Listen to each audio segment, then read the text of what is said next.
மக்களாகிய நாம் ஏன் தேர்வு செய்ய வேண்டும் என்ற ஒரு கேள்விக்கான விடையாகத்தான் இந்த தேர்தல் களத்தில் ஒவ்வொரு பகுதியிலும் எங்களுடைய ஆற்றல் மிக்க வேட்பாளர்கள் களம் இறங்கி இருக்கிறாங்க. இன்னைக்கு திமுக என்ன செய்யுது? ஒரு கொள்கை வேடமிடுது. எதை காட்டி கொள்கை வேடமிடுது? நாங்க திராவிடம், திராவிட மண், திராவிடம் தான் எங்கள் கொள்கை நிலைப்பாடு. திராவிடம்னா என்னன்னு கேட்டீங்கன்னா தெரியாது, அது வேற விஷயம், அது வேற சப்ஜெக்ட். அதே மாதிரி அவர்கள் இன்னொரு கொள்கை நிலைப்பாடு எடுத்திருக்கிறார்கள். ஒரு அச்ச உணர்வை மக்கள் மத்தியில ஏற்படுத்தி இருக்கிறாங்க. அது என்ன அப்படின்னா, இன்னைக்கு மதவாத சக்திகள், பாசிஸ்டுகள் நம்மை ஆண்ட கூடாது. அவங்க எங்க இருக்காங்கன்னு கேள்வி கேட்டா பதில் சொல்ல மாட்டாங்க. பாஜக தமிழ்நாட்டுக்குள்ள வந்துடக்கூடாது, அதற்காக நீங்கள் திராவிட முன்னேற்ற கழகத்திற்கு வாக்கு செலுத்த வேண்டும் என்ற ஒரு கங்காணி வேடத்தை இன்றைக்கு மண்ணிலே ரொம்ப சிறப்பாக அரங்கேற்றி வருகிறது திராவிட முன்னேற்ற கழகம். என்ன என்ன என்ன பாஜக வந்துரும்? என்ன பாஜக வந்துரும்? கடந்த முறை 2021 தேர்தல்ல 20 இடத்துல தான் போட்டியே போட்டுச்சு பாஜக. 20 இடத்துல போட்டி போட்டு 4 இடத்துல வெற்றி. இதை விடுங்க, இதற்கு முன்பு முதலாக தமிழ்நாட்டு மண்ணில் பாஜக உள்ள வருவதற்கான காரணம் யாரு? இதே திராவிட முன்னேற்ற கழகம் தான். ஐயா நல்லகண்ணு என்கின்ற மா மனிதரை தோற்றளித்த பெருமை யாரை சேரும் என்று அன்பார்ந்த சமூகத்துக்கு தெரியுமா? அதுவும் இந்த திராவிட முன்னேற்ற கழகத்துக்கு தான் சேரும்.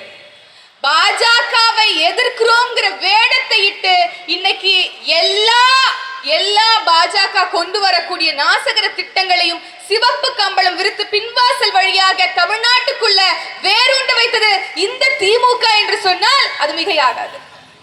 எந்த நாசகர திட்டத்தை வேணாலும் எடுத்துக்கோங்க, ஹைட்ரோ கார்பன், மீத்தேன் எல்லாத்துக்கும் அவங்க முதல்ல ஆரம்பிச்சு விட்டுருப்பாங்க. இவங்க பேர் வச்சு அதற்கு பாராட்டு விழா நடத்துவாங்க. அப்படியாக இன்னைக்கு எல்லா நாசகர திட்டத்தையும் கொண்டு வந்திருக்கிறது இந்த திமுக. அதை எல்லாத்தையும் இங்க செயல்படுத்தி கொண்டிருக்கிறது திமுக. அங்கே பாஜக கொண்டு வந்தது என்ஐஏ, ஜிஎஸ்டி எல்லாவற்றையும் இப்படி பாஜகவை எதிர்த்து நாங்கள் நிற்கிறோம் என்பது முழுக்க கங்காணித்தனம்.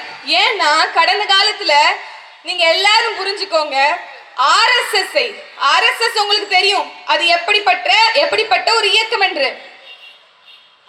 அந்த RSS இயக்கத்தை திராவிடர் கழகம் போல ஒரு சமூக இயக்கம் என்று பாராட்டு பட்டம் சூட்டியவர் மரியாதைக்குரிய ஐயா கருணாநிதி அவர்கள். மரியாதைக்குரியன்னு சொல்லும் போது நீங்க எல்லாம் வருத்தப்படக்கூடாது. நான் இப்படியே பேசி பழகிட்டேன் அப்படிங்கறனால நான் அந்த மரியாதை அவருக்கு கொடுக்கிறேன். ஆனால் இங்கே எல்லா நாசகர வேலையும் செய்ததவர்கள் உங்க எல்லோருக்கும் தெரியும். இங்க பாபர் மசூதியினுடைய இடிப்பு ஒரு பெரும் தாக்கத்தை ஏற்படுத்துச்சா அப்படின்னா இல்ல. கட்டாயம் 1949 இன்னைக்கு இஸ்லாமிய சமூக மக்கள் காங்கிரஸை ஒரு சிறந்த எதிர்கட்சியாக, அவர்களுடைய மார்க்கத்துக்கு ஒரு காவலர்களாக எண்ணிக்கொள்கிறார்கள் அப்படின்னு சொன்னா அது மிகையாகாது. அப்படி காங்கிரஸை எண்ணக்கூடிய மக்களுக்கு நான் ஒண்ணு சொல்றேன். 1949 முதல்ல ராமர் சிலையை கொண்டு போய் பாபர் மசூதிக்குள்ள வைத்ததே இந்த காங்கிரஸை சார்ந்த நேரு அவர்கள். அதற்கு பிறகு அங்க சர்ச்சை ஏற்பட்டு பாபர் மசூதி மூடப்படுகிறது. 1989 ராஜீவ்காந்தி மீண்டும் எல்லோரும் ராமரை வழிபடலாம் என்ற அந்த கோவிலை திறந்துவிட்ட பெருமைக்குரியவர் ஐயா ராஜீவ்காந்தி. தொடர்ச்சியாக இஸ்லாமிய மக்களுக்கும் இந்து மக்களுக்கும் சண்டைய மூட்டக்கூடிய வேலையை காங்கிரஸ் செய்து கொண்டே வந்திருக்கிறது. அதற்கு பிறகு 1992 பாபர் மசூதி இடிக்கப்படுகிறது. அப்போதும் நரசிம்மராவ் ஐயா காங்கிரசினுடைய ஆட்சி தான். ஆனால் அங்கே உத்தரப்பிரதேசத்துல பாஜகவுடைய ஆட்சி இடிக்கப்படும் போது, இது எல்லா சம்பவம் நடக்கும் போது, இந்த கொடுங்கோன்மை நடந்து முடிந்த பிறகு ஐயா கருணாநிதி அவர்கள் கிட்ட மைக்க நீட்டு கேட்கிறாங்க, இப்படி ஒரு சம்பவம் நடந்துச்சு அப்படின்னு. இதற்கும் பாஜகவுக்கும், அதாவது பாபர் மசூதி இடிப்புக்கும் பாஜகவுக்கும் நேரடி தொடர்பு இல்லை என்ற பொன்மொழிகளை உதிர்த்தவர் ஐயா கருணாநிதி.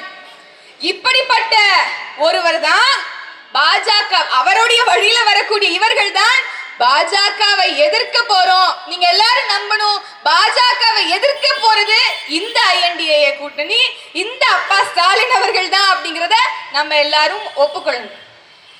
இங்கே மண்ணில் வந்திருக்கக்கூடிய வளங்கள் எத்தனையோ பேர் ஆட்சி ஆண்டு இருக்கலாம், எத்தனையோ பெருமக்கள் இந்த மண்ணை ஆண்டு இருக்கலாம்.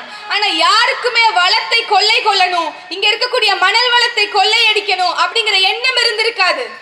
ஆனால் இந்த திராவிட கட்சிகள் அரை நூற்றாண்டில் சாதித்தது என்ன அப்படின்னு கேட்டா, மாறி மாறி இந்த வளங்களையும் நிலத்தையும் மண்ணையும் நீரையும் கொள்ளையடித்து அவர்களுடைய தன்லாபத்திற்காக ஈட்டி அதன் வழியாக வரக்கூடிய கமிஷனை கரப்ஷன் பண்ணி பதுக்கி வைத்து கொள்ளையடிச்சு இன்னைக்கு மீண்டும் மீண்டும் ஆட்சி அதிகாரத்துக்கு வருவதற்கு மட்டும் பயன்படுத்துகிறார்கள்.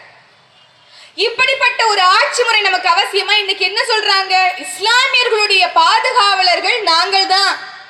உண்மையா சொல்லணும் அப்படின்னா 3.5 விழுக்காடு இடஒதுக்கீடு இருக்கு இஸ்லாமியர்களுக்கு. ஆனால் இஸ்லாமிய பெருமக்கள் இங்க எவ்வளவு பேர் இருக்காங்க தெரியும்ல? 7ல இருந்து 10 விழுக்காடு பேர் இருக்காங்க. ஒட்டுமொத்தமாக சேர்ந்தோம் அப்படின்னா கிறிஸ்தவ இஸ்லாமிய பெருமக்கள் மட்டும் 15 விழுக்காடுகள். அப்போ இவர்கள் ரொம்ப சேஃபா, ரொம்ப அழகா அவர்கள் அமர்ந்திருக்கக்கூடிய இடம் யார் தந்தது? யார் தந்தது? இங்க இருக்கக்கூடிய இஸ்லாமியர்களும் கிறிஸ்தவர்களும் தந்தது. ஆனால் அந்த இஸ்லாமியர்களையும் கிறிஸ்தவர்களையும் எப்போதும் ஒரு அச்ச உணர்வோடே வச்சுக்கணும், அச்சத்திலேயே வச்சுக்கணும், பயத்திலேயே வச்சுக்கணும். அதற்காக உருவாக்கப்பட்ட சொல்தான் பாதுகாவலன் என்ற சொல். இஸ்லாமியர்களுடைய பாதுகாவலர்கள் நாங்கள்.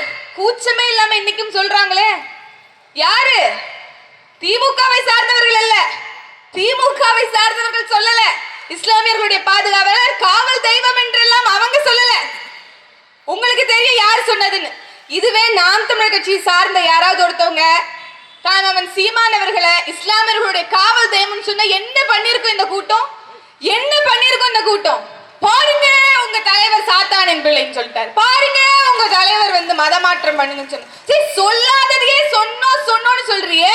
சட்டமன்றத்துல அத்தனை முறை இஸ்லாமிய தீவிரவாதிகள் தீவிரவாதிகள் தீவிரவாதிகள் என்று மீண்டும் மீண்டும் பதிவு செய்யப்பட்ட போது உங்களாட்சி தானே. யாராவது அதை எதிர்த்து கேள்வி கேட்டதுண்டா? என்ன சிறுபான்மையின் பாதுகாவலர்கள்? எங்களுக்கு தேவை நீங்க கொடுக்கக்கூடிய நோம்பு கஞ்சிக்கான அந்த அரிசியா, இல்ல மானிய ஸ்கூட்டரா? இதையா நாங்கள் கேட்கின்றோம். இஸ்லாமியர்களுக்கான பிரதிநிதித்துவம் எத்தனை முறை நாடாளுமன்ற உறுப்பினருக்கும் இல்ல அமைச்சர் பொறுப்புகளுக்கும் நீங்கள் வாய்ப்புகளை கொடுத்திருக்கிறீங்க. நான் சேர தூக்கி எரியறவங்களை பத்தி கேட்கல, கல்ல தூக்கி தொண்டர்கள் மேல வீசுறவங்களை பத்தி கேட்கல. உண்மையான இஸ்லாமிய பிரதிநிதிகளுக்கு எத்தனை பேருக்கு நீங்கள் வாய்ப்பு கொடுத்திருக்கிறீர்கள்? உங்களுடைய கட்சியிலேயே சிறுபான்மை அணி என்று அதை தவிர்த்து மத்த அணிகள்ல இளைஞர்களையோ மாணவர்களையோ சுற்றுச்சூழல்லையோ வேற ஏதாவது பாசறைகள்ல இஸ்லாமியர்கள் பெருமளவுல இருக்கிறாங்களா? ஆனால் நாம் தமிழர் கட்சி அடித்து சொல்லும், தன்மானத்தோடு சொல்லும், பெருமையாக சொல்லும், எல்லா பாசறைகளிலும் அடையாளப்பட்டு இங்கே அதிகமாக நிற்கக்கூடியது இஸ்லாமிய பெருமக்கள். தாய்மாமன் சீமானவர்கள் இவர்களை மதமாக பார்க்கவில்லை. நாங்கள் தமிழர்கள் என்ற ஒரே காரணத்திற்காக எங்களுக்கு வாய்ப்பளிக்கப்பட்டிருக்கிறது.